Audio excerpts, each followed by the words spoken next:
Hey everybody, welcome back to Northernlion, Plays the Binding of Isaac Afterbirth Plus. We made it through the traumatic last episode. Okay, I was just saying like 2 days ago, Tomo. Haven't been Kane in a while. 2 FKY D3L6. Kane, he's a lot of things. Cycloptic, fun, but mostly he's a stargate. A view into another world. A world that, dare I say, is better. Because it's a world where all pills are good. And by all pills are good, I mean some pills are good and some pills are useless. It's a radical mental health initiative for Isaac to suggest that all things being good still means some things could be useless. Apparently, useless is good. So next time, you spend a Saturday just curled up watching the new Netflix documentary about a small town Ohio auto worker who, oh wait, maybe actually he's the devil. And you're like, oh, I can't believe I watched the whole season in one day. Just remember, Isaac supports you. That's such good comedic timing. I will say, dude, so the show's called The Devil Next Door, and it's about this. I don't know spoilers, please. I've only gotten to episode 2. It's a true crime show about a Ukrainian auto worker from the Ukraine, but living in Ohio. Only his small town is shocked to discover that he's been accused of being one of the most, sociopathic, Third Reich concentration camp guards in, like the entire history of the Second World War. People are like, he's the worst human being that's ever existed. It's much like the documentary Wild Wild Country. While watching this, I've been like, how did I not know about this story? Yes, it took place like 2 years before I was born. But I've heard, about news that took place when I was not born or too young to remember it. How is it possible this has slipped under the radar? Anyway, most of the time I go to Netflix, I go, what's new? Food, travel, food, stand-up comedy special named after, oh, sorry, snowflakes. This time, I see a mugshot of a man's face. True crime, documentary, real life, has to be seen to be believed. Didn't even scroll down. I was like, that's me. You got me for another month, Netflix. You got me. So we're good to go on that one. And by the way, this run is starting. It's starting good. I told you, dude, a Kane run put me in a good position. Kane also starts with a damage bonus, which I keep forgetting about the differences between the characters because I literally, for like a year, all I did was play as Eden. Okay, we don't need it, but that's fine. The only item that's not amazing so far is Mom's Razor. But, even that, it does something. You know what snuck up on me? Release of The Legend of Bumbo. Now, I say this... I am 100% confident this video will probably come out like, oh man, maybe a week and a half after Bumbo comes out. So the jury will be already, they'll have deliberated by the time this comes out. But felt like I spent like, well, I didn't spend it, it just happened, But, there's a lot of years waiting for Bumbo to come out. Waiting for anything Isaac related to come out. Now, for it to sneak up on me is kind of funny. It's like the new Avatar movies. It's like, it's been a decade already. I am excited to check out Bumbo. Isaac is such a weird game for me, though. It's still, I definitely want car battery, by the way. But it still is like, I don't want to say surprising. I'm going to be very careful with the way I word this, because... oh, I'm such a prominent media figure. People are always trying to twist my words. But, no, that literally never happens. Like with most YouTubers, Even if I said something terrible, people would probably bend over backwards trying to find a way to defend me. But if I said something mostly innocuous, like, I don't know if I really like Death Stranding, I would receive a torrent of hate unprecedented in the modern world. Luckily, I haven't played Death Stranding, so I don't have to worry about it. Oh, yes. But I actually think we're getting enough spiders. We don't really need Void right now, even though it is a fun item. So that's where I'm at now. Besmirching the good nature of fun. No, not you. I want to go back to the Demon Judgment. Let me hydrate here, too. I got a little scratchy throat today. Probably from swallowing, like, you know, maybe 100 grams of drywall dust yesterday.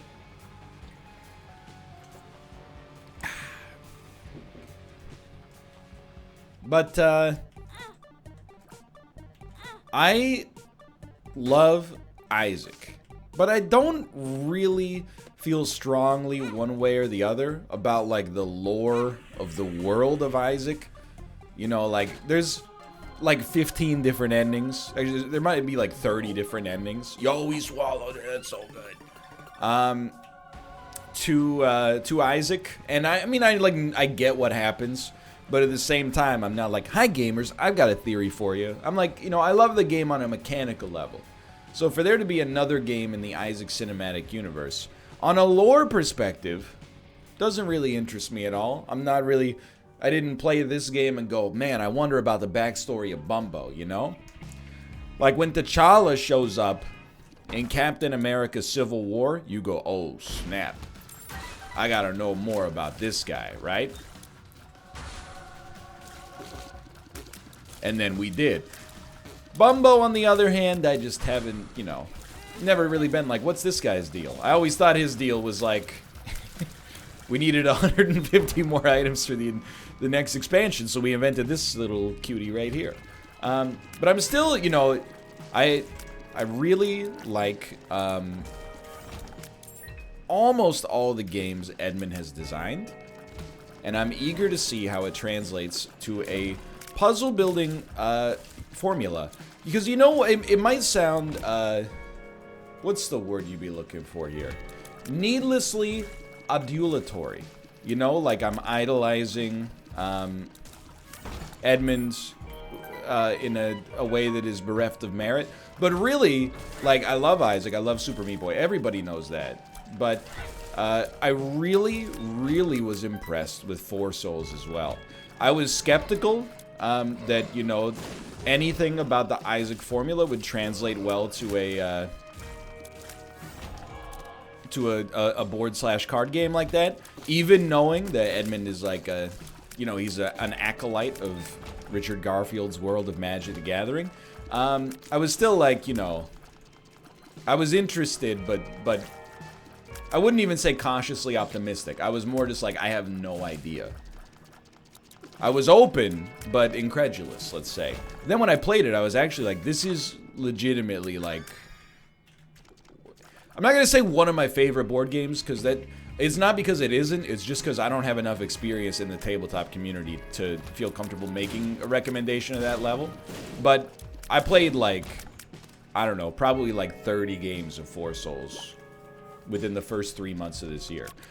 Online and otherwise. I had a great time. I think it's a fantastic game. And, you know, Dad has made me think that, despite it being obviously a little bit of a departure, maybe it could also translate well to this other style of gameplay. And as I understand it, it's a little bit more of like a deck building sort of Slay the Spire, Dicey Dungeons sort of thing. So I know, you know, from following Ed on Twitter, it's not like we're close personal friends. Although I will say we have exchanged Pokemon Go gifts. Be jealous, nerds. I haven't played in a while. It's rainy here. But I can tell the sort of games that he's into, Magic especially, and I have more faith for this, to be honest. Even though I also like am garbage at match 3/puzzle, and I mean every game. I had this epiphany yesterday. You know, I'm very guilty of, like, extreme galaxy brain moments.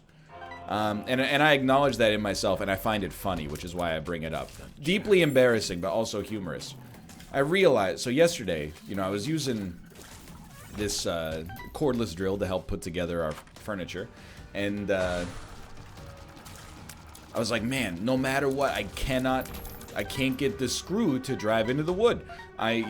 I tried going slow and getting the RPMs up, and it's like, wham, wham, wham, it's not working well. I tried going fast and pushing down real hard, and it's just like, you know, no, it won't go. And I was like, man, I'm dying here. I spent like 20 minutes trying to figure out what I was doing wrong. Eventually, I just was like, what if I tried like a smaller drill bit? And it totally worked. And I had this epiphany that may or may not be valid. I was pretty tired at the time. But my epiphany was like, man, so much of, like, being good at something is being able to quickly and reliably diagnose, you know, what you're doing wrong. You know, I think I grew up with this notion that, like, to master something is to do something perfectly the first time, every time. You know, when I think of, like, a master carpenter or something like that, I don't picture him, you know, nailing something in the wrong position. I picture him, you know, just absolutely making beautiful, elegant pieces of art that are also functional, you know, at a moment's notice. But, you know, the older I get, the more I realize is probably more like, you know, you start to iron out those novice-style mistakes, and they start to become, you know, you learn what to look for when you're having problems and how to diagnose it quickly. And obviously, an obvious corollary is, you know, with programming, the difference between me as a like light novice and me as a like late novice, oh, we definitely want this, in terms of programming, isn't really that much, you know? Once I learned data types, try to think of the absolute fundamentals, you know, data types, for loops, switch statements. You know, once you learn, like, the base, you know, the brick, mortar, joist, scaffold sort of stuff that you need to know, a lot of the rest, at least at that level, for me, was just, like, you know, being good at typing your question into Google. And then the reason I became a lot more effective with experience was because I realized, you know, when I saw an error message, you start to recognize the error messages. You start to be like, okay, array out of bounds exception. I probably, you know, in the conditional statement of the for loop, I probably have an off by one error. So you go handle that, you know? And, you know, when I was a beginner, you'd Google it and be like, I don't understand what any of this is saying. But after doing it, you know, 10 times, you're like, this is a mistake I commonly make, and here's how to fix it. It's also true, and this is, we're getting a little bit, we're going from order of skill from, highest to lowest now. It's also true with streaming and making videos for YouTube. Back in the day, back in, like, to be fair, this is also because software was way worse back then and nobody knew what they were doing. But, you know, in like 2012, 2013, probably, literally, when I recorded, let's just say Isaac, for example, about 1 in every 6 Isaac episodes just had a corrupted video file and was unsalvageable. And that's not an exaggeration. Like, literally, the software I was using at the time, you had a choice, right? So, like, one of your choices was to record things using Fraps. Fraps uses about 1 gigabyte of hard disk space per minute for recording, which, you know, so you're talking like a 60 gig video file, right? Is pretty absurd for Isaac.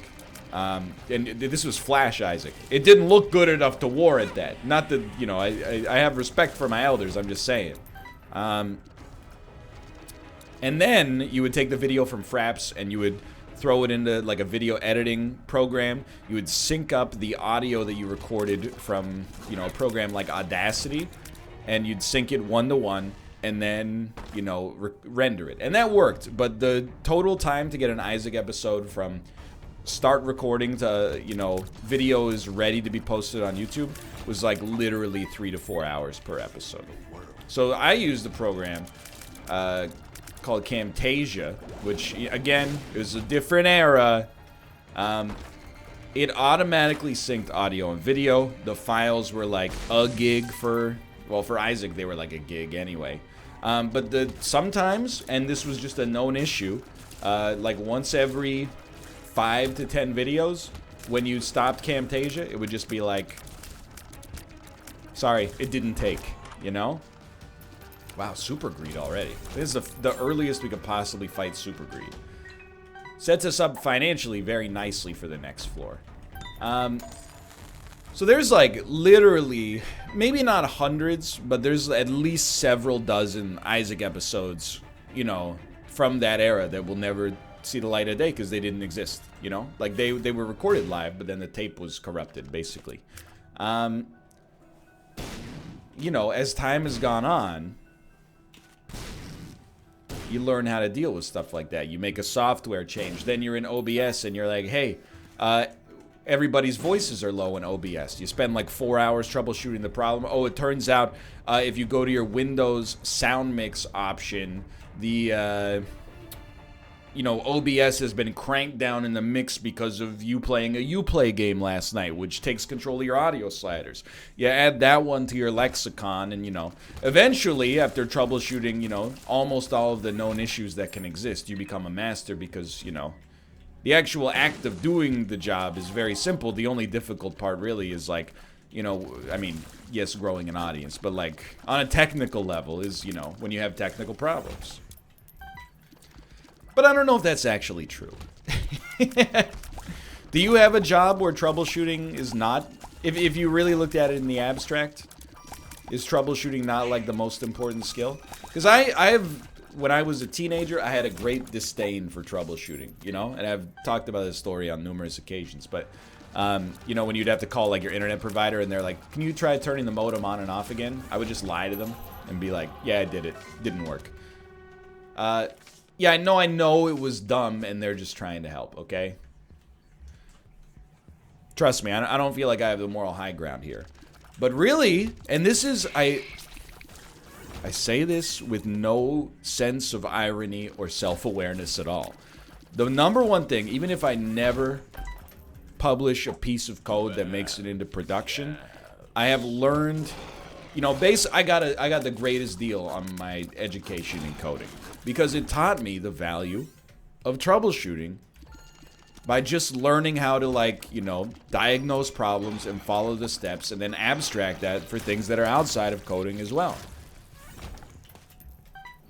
I feel like that's like a large part of any human duty is just troubleshooting. Step one is like, what's the problem? You know? Oh, my risotto didn't turn out. Okay, specifically, what's the issue? Oh, it's too dry. Well, you probably, you cooked it too long, and you didn't add enough stock during the cooking process. You gotta keep adding stock continually. Oh, the rice, it turned into like rice pudding. Hey, you dummy, you can't be making risotto with basmati rice, you idiot. You gotta use arborio. Okay? It's more absorbent and it's a shorter grain. It's designed for the risotto process. You know, I think you can abstract it. That's what I'm trying to say. I think you can abstract it to anything in life. I think troubleshooting is a very important and necessary skill. Part of troubleshooting, it's the most frustrating part for me because you know, like on the NLSS, I think we still just want box of spiders, by the way. On the NLSS, sometimes, you know, we can't join a lobby. And I'll be like, it's not fair to my companions, by the way, but, you know, I'm going to throw them under the bus here because I had a bad day yesterday. Through no fault of their own whatsoever. I'll be like, what's the problem? And they're like, I don't know, it just doesn't work. That's not good. That's not good for a troubleshooter. You need to hit them with the, oh, it says, you know, bad gateway or something like that. Oh, it just, it pops up and does nothing because then you know, you gotta Go through the steps. Anyway, I don't even know what I'm talking about anymore. This is a very, very, very good run. My hope is that we will have something good enough to justify using the Emperor on our boss fight. Or on boss rush, I should say. If we don't, though, we will just, you know, skip the Womb 1. Yeah, like, I know we could get a free item, but free items are not worth anything, you know? Free good items are worth something. I'm not... Like, free things, I'm for them. When I'm for them. But when people are like, hey, do you want a free... You know, like, sometimes I go to the grocery store and they're like, do you want a free sample of this? And I'm like, eh, not really. I'm never gonna buy it. I know that sounds like a okay boomer well, actually, that's not fair. Boomers love free samples. If anything, that's a very millennial attitude. I don't want to deprive... Like, sometimes they'll be like, hey, do you want to try our coconut shrimp? And I'm like, I'm never gonna buy it. Save that free sample for someone who's hungry.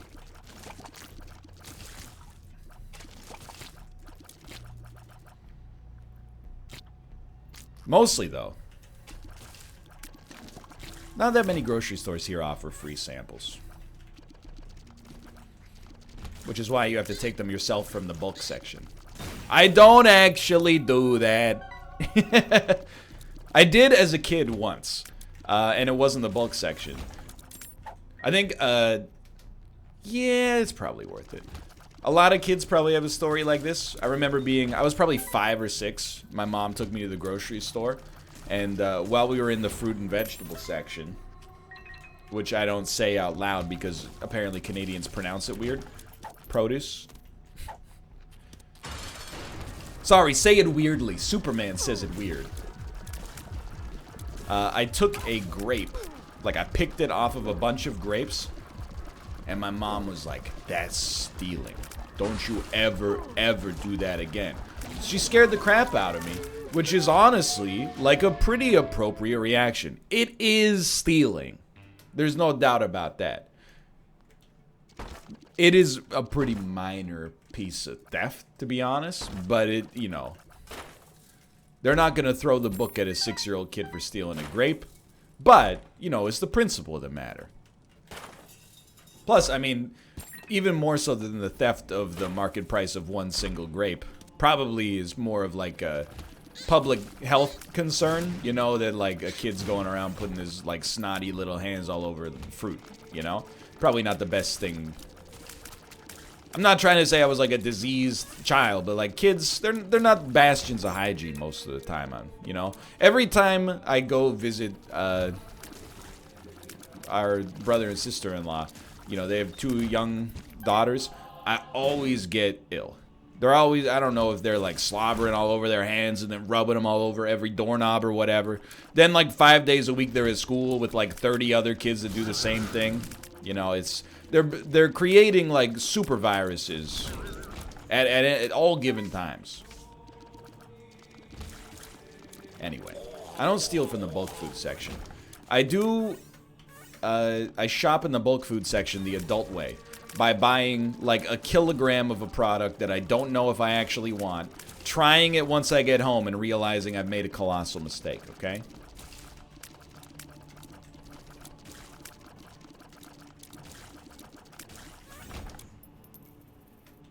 It's the way Dad did it. It's the way America does it. And it's worked out pretty well so far. You'll notice I'm not picking up the money. The main reason for that is that I don't care about it at all. At all. Financially speaking, the only thing that could benefit us even a little are luck upgrades. I'm not super concerned about those. This is like one of the most traditionally great runs we've had in a long time. First off, we're on Isaac 21 minutes into the game, which is a great sign, of course. Secondarily, which is how I've decided to start saying that now. Why? I don't know. I just wanted to try it on. Just wanted to become one of those people who says Paris instead of Paris, you know, because they went there once. I was at the arrondissement in Paris this weekend. Oh, did you see the Eiffel Tower? Oh, you mean La Tour d'Eiffel? Oh, oui, I did, madame, mademoiselle. Pardonnez-moi. I know just enough French to pretend to tell a joke. There is no punchline, there's no setup. The joke is that I'm ignorant. Okay, it's very good. I'm gonna break the mold here. I'm gonna reroll. I'm not gonna reroll. I really thought that would still give us a bonus. Why am I not rerolling? Because I don't want to lose Box of Spiders, which with what we got going on here is actually pretty sick. To be honest, Proptosis, just honest lonesome, does enough for us to not have to worry about getting the exact optimal output from all these other items. And Dark Judas is still like, it's a really good pickup in case things go wrong. But I would, keep in mind, we also have Contract from Below. So if we get a chest, we will get 2 chests, which gives us a pretty good D6 target just by itself. You know, we could re-roll 2 bad items pretty easily. It's not like we're missing a huge opportunity cost here. But I should not have picked up number 1. We could have waited for a spacebar pedestal, put Box of Spiders there, and then gone back and re-rolled all the other stuff. That is true. So essentially, I took a damage upgrade, and then for no reason took a very large range downgrade. That's okay. So, I'm assuming we go up. I don't mind hitting a dead end. You know, like, the chest is a very unique part of this game. If your run is horrible, or difficult, at least, it can be a real issue. If your run is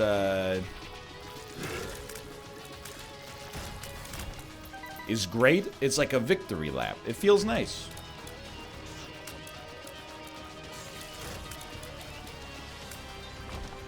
I would say, if it doesn't bother you, if it pleases you, it would be nice to get like 1 contract from below luck upgrade payout. I mean, we've done like 10 rooms. There we go. And you know what? Mom's contact is good enough, so I'm not going to go back yet. We'll see if this ends up being like the turbo dead end, the ultimate dead end. Not very good. Not very good. Okay, so you know, to please the masses, because I'm all about mass entertainment here.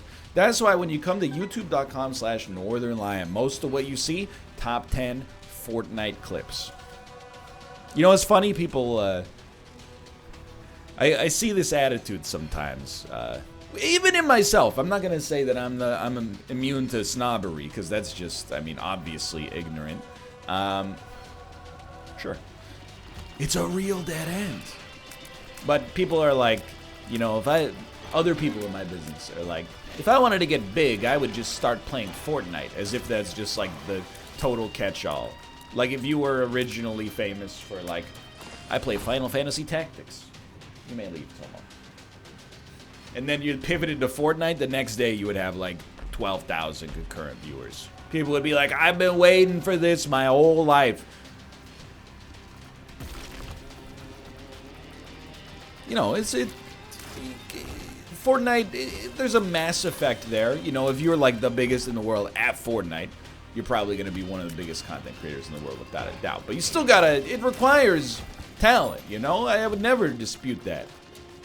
See a lot of jealousy in our industry towards Fortnite. A lot of snobbery, as if somehow just because I play Slay the Spire or something like that, oh, that's more intellectually challenging than playing Fortnite. I disagree in a huge way. I think Sleep Cycles, Big Tam, he said it best when I tweeted the photo of like the instructions for building that cursed entertainment center, and he was like, this is what I see in my head every time somebody shoots at me in Fortnite. I thought that was like a 10 out of 20 comedy tweet. I was like, because it's true. You know, in Isaac, I'm like, oh, you know, there's a few different things to manage, but it's pretty easy. In Fortnite, you hear like a pew. You're like, okay, I gotta build a freaking mansion in the next 1.2 seconds or I'm dead. It's complicated. Anyway, thanks for watching. I hope you guys have enjoyed the episode. If you did, click the like button. That was a great deal. Of course, subscribe if you want to see more in the future. For now, thanks for watching. I'll see you next time. See ya.